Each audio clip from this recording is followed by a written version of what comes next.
សួស្តីឥឡូវថ្ងៃនេះយើងបន្តមេរៀនរបស់យើង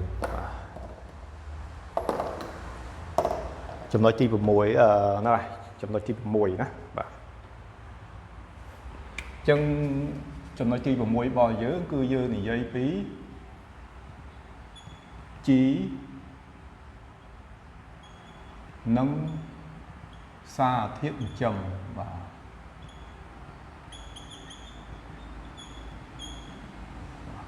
ជីនិងសារធាតុចិញ្ចឹម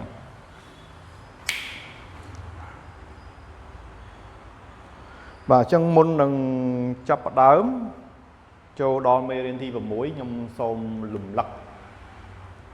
ត្រុសឡើងវិញតិចប្រហែលជា3នាទីបាទ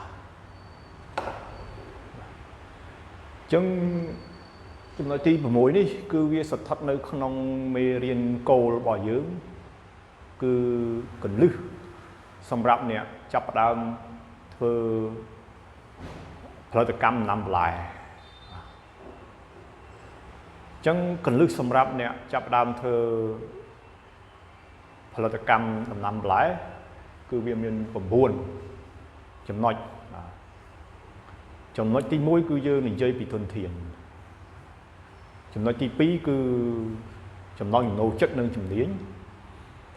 ចំណុចទី3គឺការស្រាវជ្រាវឬក៏ការស្វែងយល់ពីទីតាំងចម្ការចំណុចទី4គឺដីនិងដំណាំស្វែងយល់ពីដីនិងដំណាំយើងទើបតែចប់មុនហ្នឹងចំណុចទី5គឺនេះសំទោសបាទទី6ទី5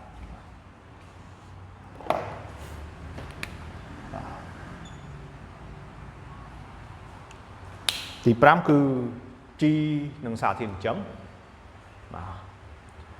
ចំណុចទី6គឺសត្វល្អិតនិងជំងឺចំណុចទី7គឺការធ្វើផែនការអាជីវកម្មឲ្យច្បាស់លាស់ចំណុចទី8គឺការទទួលយកនៅបច្ចេកវិទ្យាថ្មីចំណុចទី9គឺត្រូវចេះស្វែងរកជំនួយនិងដៃគូសហការបាទទីផ្សារហ្នឹងឯងបាទអញ្ចឹងយើងមើលណាបាទយើងមើលកសិកររបស់យើងមួយចំនួនដាំបន្លែទៅសម្រាប់អត់ទីផ្សារអញ្ចឹងបានន័យថាពួកគាត់ខ្វះចំណុចណាមួយនៅក្នុងចំណោមចំណុចទាំង9ដែលខ្ញុំនិយាយអំបញ្ញមិញអាចខ្វះការធ្វើផែនការច្បាស់លាស់អាចខ្វះដៃគូសហការទីផ្សារហ្នឹងឯងអញ្ចឹងនេះធ្វើឲ្យបន្លែអត់ទីផ្សារផលិតបានហើយអត់មានអ្នកទិញអាហ្នឹងពាក់ព័ន្ធមួយផែនការឲ្យនឹងដៃគូសហការហ្នឹងឯងអញ្ចឹងដើម្បីជៀសវាងបញ្ហាហ្នឹងយល់ល្អ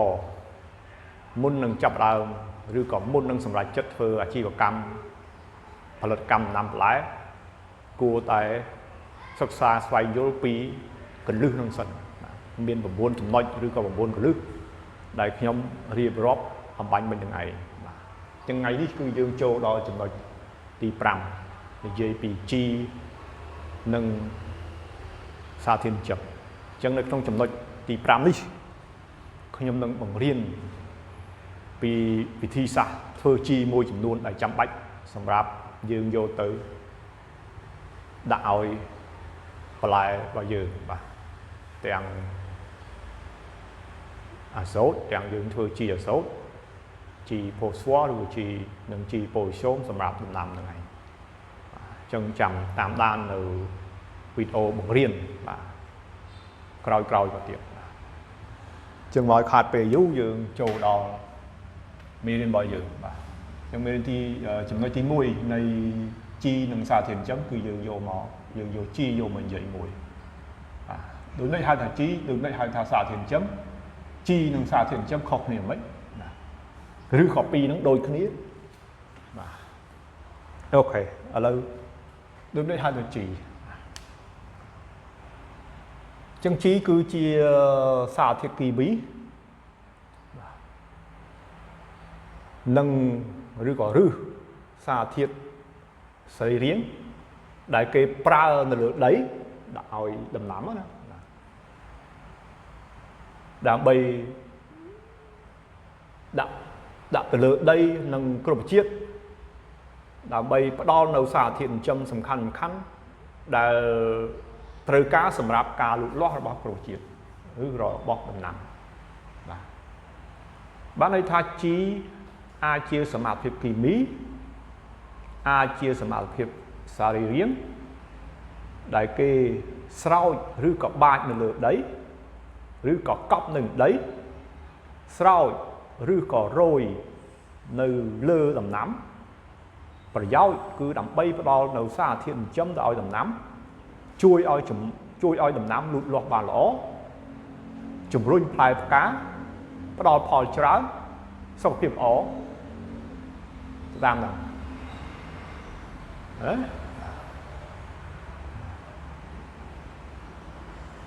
chân chi ai chia sầm màu phiếp kỳ mỹ và ai chia chi kỳ mỹ ba này thả chi ai chia chi kỳ mỹ ai chia chi sợi riêng chi sợi riêng thì họ đôi chiกับ bọc và chiกับ bọc chi cả nó theo bay chi cả nó tray châu lại cả nặng chi sợi riêng chi thì mộ cô chi kỳ mỹ biến đôi chị ấy kế ôi rê đôi chị ôi rê đôi chị cày cay nói dương hai cày cái chi đập răm nói dương hai chi cày cái chi DAP ok chi kỳ mỹ chắc là mấy cùng ơi cho lắm khía chỉ môi đằng xa thiên chấm nơi nông trí cư miến xa thiên chấm đấy xa thiên chấm nó chia sẻ chứ xa thiên chấm nó miên đôi chìa ân số p phô xoa k bầu xôm rồi còn manganese rồi còn sponsor rồi còn calcium đấy cứ chia xa thiên chấm chẳng nơi không chi cứ miên xa thiên chấm ô thì họ đôi ôi rê nè ôi rê miên xa thiên chấm ấy là ấn tế cả sớm mát phép màn sai vào mối số sầu chẳng ôi rê ọt miên post ọt miên smart phép bầu xôm để cứ miên tại ôi rê để sai vào mối nhưng mà sai mối nó sống tổ cứ miên tài số đây sai mối chứ sai mối nó cứ số nó cứ chia ấy xa thiên chấm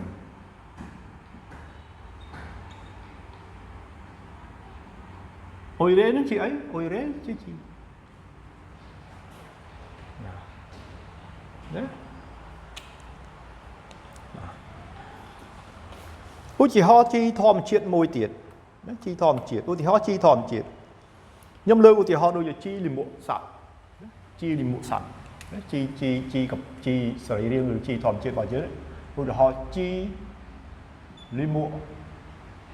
ấy cái mòn ôi thì họ mòn miên xa thiết ân pk ấy là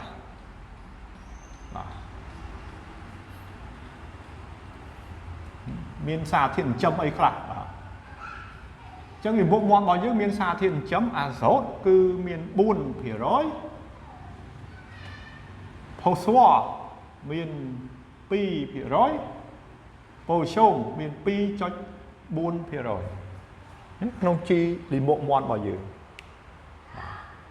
đấy chả nó cứ chia xa thiên chấm